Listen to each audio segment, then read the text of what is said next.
Donc pour ce qui est de, de René Guénon, alors bien sûr je ne détiens pas tous les tenants et aboutissants, il y a beaucoup de choses qui m'échappent.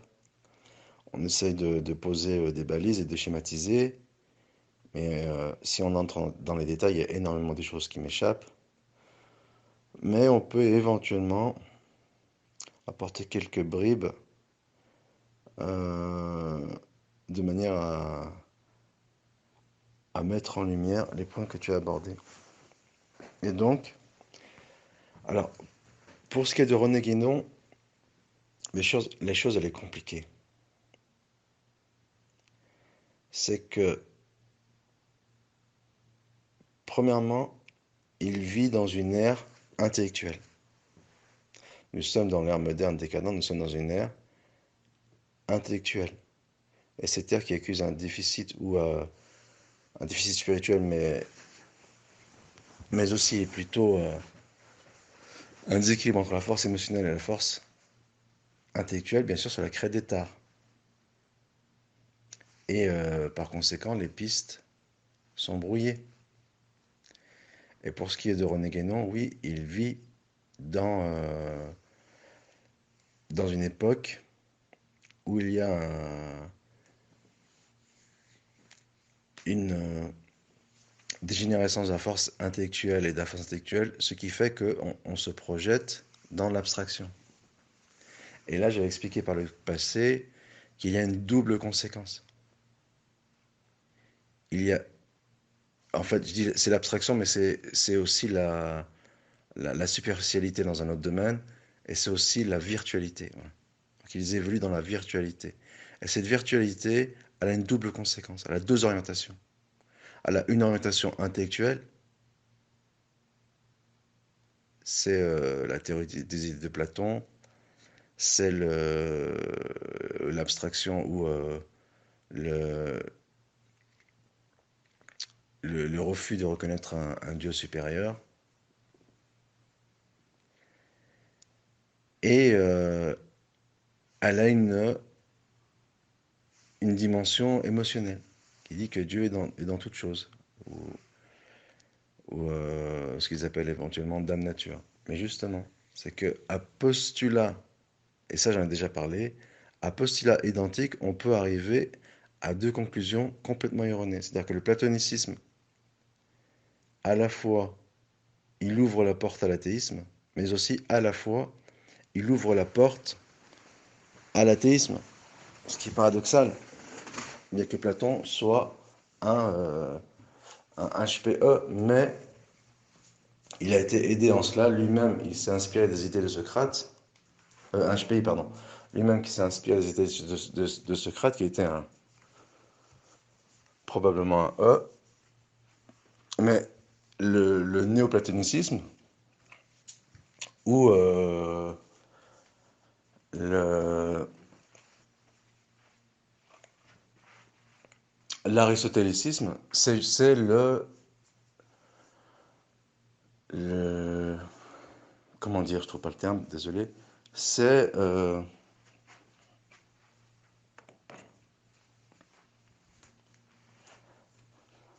trouve pas le terme, tant pis. C'est l'affûtation ou c'est l'amélioration des idées de Platon. Et Averroès, lui, était un HPIE. Averroès, pardon. Et, je ne suis pas en forme.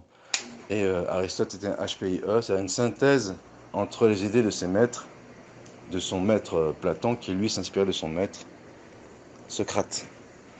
Et on retrouve souvent cette conséquence.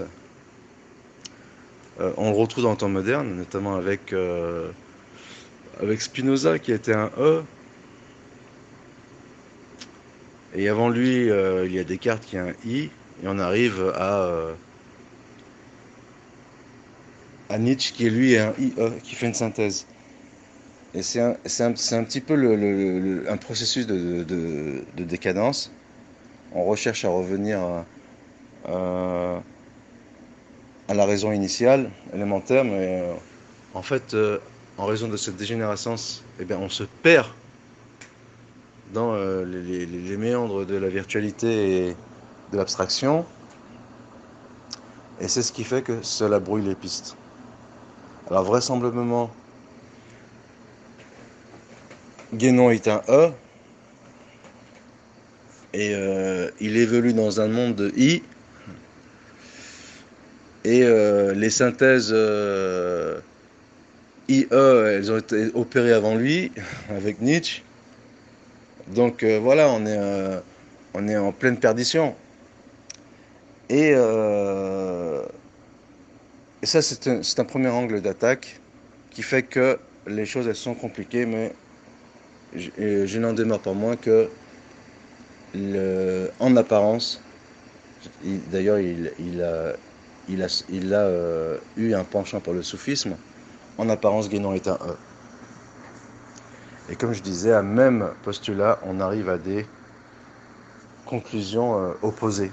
Donc ceci n'empêche pas cela. Ensuite, un autre angle est de dire que, et qui éventuellement brouille les pistes davantage, et que Guénon, et bien de mon point de vue, je sais que ça ne peut pas tout le monde, était un ésotériste. Et donc l'ésotériste, eh bien, il a un socle sur lequel s'accordent les ésotéristes HPI et HPE. Et ensuite, chacun il prend une orientation. Et en l'occurrence, et je pense que d'ailleurs les Grecs décadents, donc à l'époque de Socrate, Platon et Aristote, ils étaient dans l'hermétisme, dans l'ésotérisme, et peut-être que ce sont des choses qui ont échappé à leurs commentateurs. Et donc ils ont posé les jalons, entre guillemets, puisque c'est un phénomène anthropologique qui n'était pas propre aux Grecs, ayant été précédés en cela par les civilisations méditerranéennes. Et pour ce qui est de la dimension spirituelle, elle a été développée en long et en large par les civilisations indiennes, dans lesquelles le panthéiste était présent, qui était baigné dans le panthéisme. Donc c'est un credo qui est ancien. Mais le fait est que l'agnosticisme, et c'est ce que d'ailleurs essaye de faire revivre le kabbaliste contemporain, notamment à travers le cinéma, eh bien, ils avaient un socle gnostique. Et ce socle gnostique, il part du principe que la force première, ou l'intellect premier, ils appellent cela le tout l'un. Et bon, bien sûr, à partir de là, on dérive vers plusieurs formes de croyances, comme l'animisme, comme le naturalisme et autres, et le matérialisme moderne, puisque nous sommes dans une ère intellectuelle et matérialiste. Et donc, pour le tout, je pourrais en parler en long et en large, c'est-à-dire que les symboles culturels autour du tout, et ils sont variés, multiples, et cela depuis des siècles. Mais justement, la culture contemporaine, elle a consisté à faire revivre ces symboles, et certains sont de l'époque pré-chrétienne, donc c'est un néo-paganisme, donc ce sont des choses qu'on pourrait démontrer. Eh bien, ce tout, et c'est ce que René Guénon appelle un, donc cela confirme de mon point de vue que c'était un ésotériste. Et le fait est qu'il y a deux formes d'ésotéristes. Il y a un ésotérisme, on va dire, apolitique. C'est ce qu'on appelle le mysticisme. Et il y a un ésotérisme politique. Donc René Guénon, peut-être qu'il appartient à cette catégorie d'ésotérisme mystique. Il y a aussi un ésotérisme politique. Peut-être que l'un de ses représentants, et d'ailleurs c'est un héritier de la théosophie. Lui-même, René Guénon, il emprunte ses idées à la théosophie, donc bien sûr, qui est du kabbalisme caché et un ésotérisme profond. Il y a Janus, je ne trouverai pas son nom. Tant pis, le grand penseur contemporain italien, qui avait un visage en forme de flamme, un peu à la Baudelaire, et qui par cela avait un visage en forme de démon. Et d'ailleurs, lui, il prônait le salut individuel. J'ai une fois rapporté certaines citations, justement, dans la série de vidéos sur le déclin du monde moderne. En tout cas, euh, cet agnosticisme, il a un double versant. Il a un versant vers le rien et un versant vers le tout. Donc un versant athéiste et un versant panthéiste. Et visiblement, Guénon, lui, penche vers le versant panthéiste, ce qui fait de lui un HP. Voilà.